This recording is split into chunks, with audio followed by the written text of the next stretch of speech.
से हाथी की मशा भाया এইটা হাতি আগে কটকটা হলে ଆଉ ଯେତେ ଜାଗାରେ ବାଲିଯାତ୍ରା ହଉଛି ମଶା ସାଙ୍ଗରେ ସମାନ। ଶେଷ ବାଲିଯାତ୍ରା ଆମେ ଆସି ଏଠି ପହଞ୍ଚିଛୁ। ଯାହା ହଉ ଏଭଳି ବାଲିଯାତ୍ରା ଆମେ କେବେ ପୃଥିବୀରେ କେହି ଦେଖିନଥିବେ। ଏଭଳି ବାଲିଯାତ୍ରା ଶାନ୍ତି ଶୃଙ୍ଖଳା ସହିତ ଭଲରେ ହେଇଛି। ମୁଁ ଧନ୍ୟବାଦ ଦେବି କଟକ ମେୟରଙ୍କୁ ଏବଂ ପୋଲିସ ଡିସିପି ମହୋଦୟଙ୍କୁ ଧନ୍ୟବାଦ ଦେବି। ସ୍ଥାନୀୟ ବିଧାୟକଙ୍କୁ ଧନ୍ୟବାଦ ଦେବି। ସ୍ଥାନୀୟ ଜିଲ୍ଲାପାଳଙ୍କୁ ମଧ୍ୟ ଧନ୍ୟବାଦ ଦେବୁ। ଶାନ୍ତି ଶୃଙ୍ଖଳାରେ ଆମେ ଯାଉଛୁ। ଚୋରି ନାହିଁ, ଡକାୟତି ନାହିଁ, କିଛି ନାହିଁ। ଆମେ ଜଣେ ବୟୋଜ୍ୟେଷ୍ଠ ନାଗରିକ ହିସାବରେ କହୁଛୁ ଆମେ ଶାନ୍ତିର ସହିତ ବୁଲିକିରି ଭଲ ଖାଇଲୁ, ଭଲ ବୁଲିଲୁ।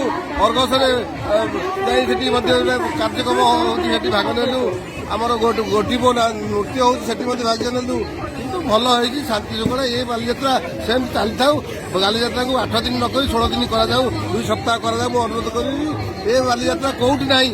ଯୋଉଠି ସବୁ ହଉଛି ସେ ହାତୀ କି ମଶା ଭଳିଆ।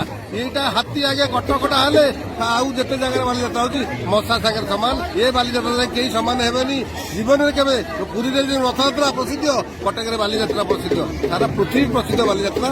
ମୁଁ ଅଶେଷ ଧନ୍ୟବାଦ ଦେଉଛି। ଶାନ୍ତି ଶୃଙ୍ଖଳା ଏମିତି ଚାଲିଥାଉ। ମୋର କଟକବାସୀ ସମସ୍ତେ ଆସିକି ଭଲରେ ବୁଲିକି ଯାଆନ୍ତୁ।